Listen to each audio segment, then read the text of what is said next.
Hey guys, down with Grit Overland. It's a beautiful, sunshiny day here in the Pacific Northwest. So summer's coming, but we're already thinking about your winter adventures. We had a call recently from a customer who's stoked on the van, but he wanted to know, because he lives in the Northeast and he does a lot of snowmobile adventures, if the van comes with a block heater. It does. We order it from the factory, from Ford that way. Just pop the watertight cap off, plug this thing in,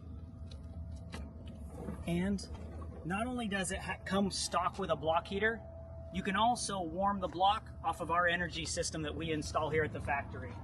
So we've actually run an extension cord and it's tied into our external outlet, and all we have to do is step inside and turn on our inverter, and you'll see here it'll pop up on our AC loads. And it pulls about 400 watts to heat that block up so that it warms the oil, so you get a nice warm start on that engine when you're ready to start the engine. You guys, this stuff is what we do to make sure that when you are out adventuring, the van fades into the background, you're not dealing with problems. And this is just another example of that, us trying to deliver a 5-star experience for your guys' adventures.